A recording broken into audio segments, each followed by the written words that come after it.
अरे जब अमेरिका बना था उससे पहले हम इतना समृद्ध थे कि पूरी दुनिया में रूल करते थे, और आगे भी हम करेंगे। हिंदुस्तान फिर पूरी दुनिया पे रूल करेगा। दोस्तों, पाकिस्तान के पार्लियामेंट में खुलेआम हिंदुस्तानियों को मारने की बात कही जा रही है, हिंदुओं को चुन चुन के मारने की बात कही जा रही है। पाकिस्तान का एक लाल टोपी है, वो लाल टोपी के ही नाम से फेमस है। उसका एक बयान है, वो क्या कहता है, ध्यान दीजिएगा इस पर। उसका कहना है कि वो दिन दूर नहीं जब एक एक हिंदुस्तानी को चुन चुन के मारेंगे, एक एक यहूदी को चुन चुन के मारेंगे। ये पहाड़ों के पीछे छुपे होंगे, इनको हम पकड़ेंगे, इनका कत्ल करेंगे। ये हमारे हदीस में लिखा हुआ है। अच्छा, तो मैं उस लाल टोपी को बताना चाहूँगा कि शायद वो दिन भूल गया जब 93,000 सैनिक सरेंडर किए थे पाकिस्तानी इंडियन आर्मी के सामने, और वो शायद सबसे पहला और सबसे बड़ा और शायद सबसे आखिरी सरेंडर हिंदुस्तान ने कराया था पाकिस्तानी आर्मी का। शायद वो भूल रहा है। खैर, हिंदुस्तान का तो वो सपना छोड़ ही दे। रही बात यहूदियों का, ये है ही कितना, 1 से 1.5 करोड़। फिर भी तुम्हारे नाक में दम करके रखे हैं ना। और तुम कितने हो, 100-200 करोड़, तुम्हारे 1% भी नहीं है। अच्छा, एक इमाम का, फ्रांस के एक इमाम हैं, उनका एक बयान आया है जिससे अरब देशों में और ख़ास करके पाकिस्तान को बड़ा मिर्ची लगा है। और उन्होंने जो बात कहा है वो सच बात बताई है। दरअसल उन्होंने कहा है, Israel is a nation of miracle, यानी इजराइल जो है वो चमत्कारों का देश है। कैसे, ये बात भी उन्होंने ही समझाया है, एक्सप्लेन किया है।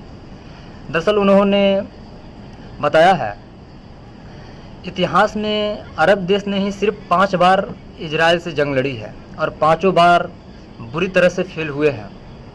उसके अलावा 4-5 और देश के बारे में बताए हैं जो इस्लामिक शासन यहूदियों पर लगाना चाहते थे, लेकिन वो बुरी तरह से फेल हुए हैं। यानी इजराइल से वो भी लड़ाई किए हैं लेकिन बुरी तरह से फेल हुए हैं। और ये क्या बोल रहे हैं, चुन चुन के मारने की बात। इतिहास ये अभी शायद भूल गए हैं। खैर, आगे वो क्या कहते हैं, इसे भी थोड़ा गौर से सुनिएगा।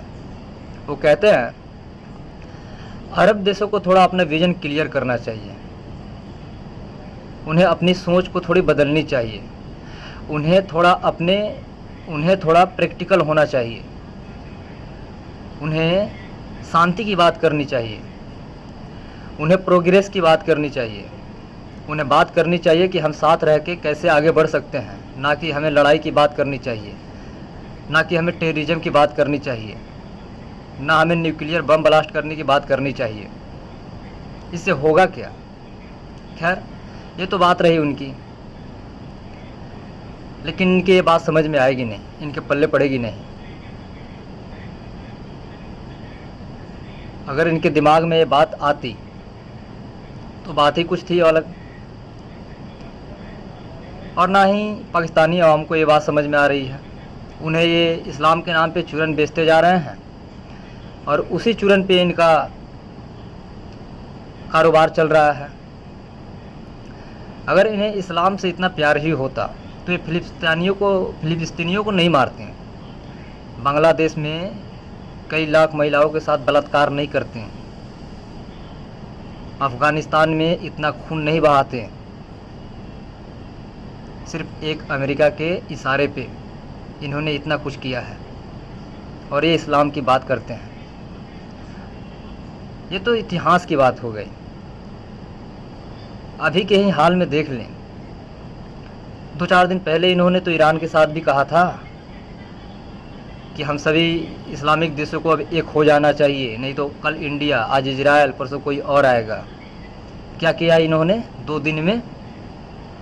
यही लोग हैं ना इस्लाम की बात करते थे, इस्लाम को ख़तरा है, हमें एक होना चाहिए, एक होना चाहिए। क्या कर रहा है आसिफ मुनीर, तुम्हारा so called field marshal Pakistan में और अमेरिका में, ट्रम्प के यहाँ मुजरा क्या कर रहा है। अभी भी तुम्हारे समझ में नहीं आ रही है। ये लोग चूरन इस्लाम के नाम पे सिर्फ तुम्हें बेचते हैं। बाकी जो बाहर चलती है वो हमें समझ में आ रही है, बाहर के लोग समझ रहे हैं, तुम्हारे समझ में नहीं आएगी। हम समझाए भी तो शायद 1-2 जनरेशन बीत जाए तब जाकर तुम्हारे ये बात समझ में आए। पता है क्यों? क्योंकि जो बचपन से तुम्हारे दिमाग में जहर बोया गया है ना, उसे निकलने में थोड़ा वक्त लगेगा, इतना आसानी से नहीं निकलेगा। तुम आज से संभलना शुरू करो तो भी शायद एक मुद्दत बीत जाएगी, तुम्हारे समझ में नहीं आएगा।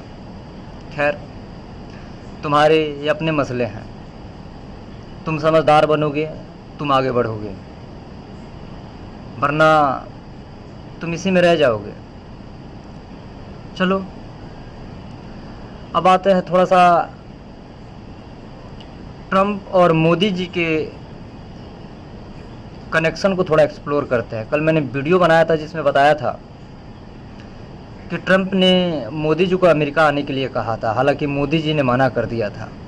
इसमें भी कुछ इंटरेस्टिंग चीज़ें सामने निकल के आई हैं जो काफ़ी इंटरेस्टिंग है, इसे भी समझ लेते हैं। दरअसल उन्होंने जो मोदी जी को बुलाया था, ये पूरा एक प्लान था। यूँ मान लीजिए ये पूरा एक प्लान किया गया था मोदी जी को अमेरिका बुलाने के लिए। ट्रंप का G7 मीटिंग में मोदी जी से नाम मिला, फटाफट जल्दी में वहाँ से निकल जाना, इजराइल ईरान को इम्पोर्टेंस दे देना और मोदी जी को अमेरिका आने के लिए इनवाइट करना। आसिफ मुनीर को इनवाइट पहले ही बुला लेना अमेरिका। अभी इसमें कुछ कनेक्शन सामने निकल के आ रही हैं एक्सपर्ट्स की माने तो। दरअसल ट्रंप क्या चाहते थे? ट्रंप यही चाहते थे कि मोदी जी को बुलाया जाए। आसिफ मुनीर तो आया ही था डिनर के नाम पे, और दोनों को सामने सामने बैठा के बीच में खुद बैठ के एक फ़ोटो खिंचवाया जाए, और जो सीज फायर की बात की कंट्रोवर्सी चल रही थी उसे एक मोड़ दिया जाए नया, और उस पर एक गेम खेला जाए कि देखो हमने यहाँ भी बैठा के सीज फायर की बात की। पागल हो चुका है ट्रंप, कुछ भी आप मानो या ना मानो, आने वाले समय में आप देखोगे अमेरिका के इतिहास में सबसे खराब, सबसे वर्स्ट राष्ट्रपति रहेंगे ये डोनाल्ड ट्रंप। ये बुरी तरह से हारेंगे, सबसे बेकार। जब ये आए थे सत्ता में तो इन्होंने वादा किया था देश से, अपने देश से, बाकी सारे देशों से कि हम शांति लाएंगे, हम युद्ध को रोकेंगे। लेकिन इनके आते ही क्या हुआ? कहाँ युद्ध रुकी? इन्होंने रूस और यूक्रेन की वार में भी बोला था, उसे ख़त्म करने के लिए हुआ? नहीं हुआ। उल्टा ईरान, इजराइल कहाँ पहुँच गया? देख ही रहे हैं। ये शांति की बात कर रहे थे, ये आसिफ मुनीर को डिनर पे बुला रहे हैं। लोगों को पता नहीं है आसिफ मुनीर कौन है, क्या करता है, किस देश से उसके ताल्लुकात हैं। पाकिस्तान का है वो, टेररिज्म का गढ़ है पाकिस्तान। आप उस इंसान के साथ डिनर कर रहे हो जो टेररिज्म का गढ़ है। 2008 या 9 में आपने ये बयान खुद दिया था। आप बोले थे कि उस इंसान के साथ कभी दोस्ती नहीं हो सकती, पाकिस्तान के साथ कभी दोस्ती नहीं हो सकती। आज आप डिनर पे बैठे हो, क्या लोगों को नहीं दिखता? अरे मीडिया तो बैठी ही है इन सब चीज़ों को एक्सप्लोर करने के लिए। ये सब बातें अब वो बोल रही हैं। और जो आप मोदी को फंसाना चाहते तो भाई आपके जैसे मोदी नहीं है, ऐसा स्मार्ट गाय। अरे जब अमेरिका बना था उससे पहले हम इतना समृद्ध थे कि पूरी दुनिया में रूल करते थे, और आगे भी हम करेंगे। हिंदुस्तान फिर पूरी दुनिया पे रूल करेगा। वो तो आप लोग आए और हमारे भोले भाले लोगों को बेवकूफ़ बना लिए। अब वो ज़माना गया, अब नया भारत उभर के आ रहा है। और जो ट्रंप सोच रहा है ना, द ग्रेट अमेरिका, भूल जाइए। ये ग्रेट अमेरिका नहीं सोच रहे हैं, एक ग्रेट ट्रंप सोच रहे हैं। इन्हें नोबेल प्राइज़ चाहिए शांति के लिए, लेकिन इन्हें पता नहीं ये मुमकिन नहीं है। इनकी जो एक्टिविटी है ऐसा नहीं होने देंगे, ऐसा नहीं हो पाएगा। खैर देखते हैं आगे क्या क्या होता है। एक और चीज़ है, कल इजराइल हमला करने वाला था, कल नहीं आज सुबह में ही इजराइल हमला करने वाला था 3 बजे के आसपास। यानी आज कितना तारीख है? 19। 18 के सुबह में 3 बजे उसने एक ट्वीट किया, ईरान के एक शहर से लोगों को उस शहर को खाली करने की बात कही। उसने प्रॉपर 3 घंटे का समय दिया और बोला हम 3 घंटे बाद यहाँ पे बमबारी करेंगे, आप हो सके तो इस शहर से जितना जल्दी हो निकल जाइए। जिन्हें बात समझ में आ गई वो निकल गए और उसने 3 घंटे बाद बम बरसा दिए। ठीक इसका उल्टा ईरान ने किया। इजराइल का एक हॉस्पिटल है जिसमें 1000 बेड है। सोचिए जिस हॉस्पिटल में 1000 बेड हो उसमें मरीज कितना होंगे, कितने लोग होंगे, कितने बूढ़े होंगे, कितने बच्चे होंगे। ईरान बिना कहे बिना बताए उस हॉस्पिटल पे हमला किया। ये फ़र्क है इजराइल में ईरान में। ऐसे ही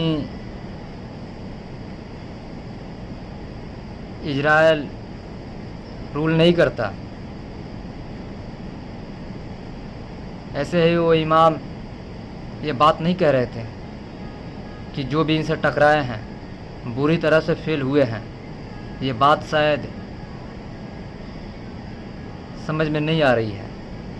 ये लोग इन लोगों को जो इस्लाम के नाम पे जो झूठा चूरन बेच रहे हैं ना, इन्हें समझ में नहीं आ रही है। खैर आगे देखते हैं। ये लाल टोपी बोलता है कि चुन चुन के मारेंगे। देखते हैं कौन किसे मारता है। अगली बार से तुम एक बार हिंदुस्तान की तरफ नज़र उठा के देखो, एक बार हिंदुस्तान में कुछ करो, फिर तुम्हें मोदी बताता है कि तुम किसके तरफ नज़र उठाए हो।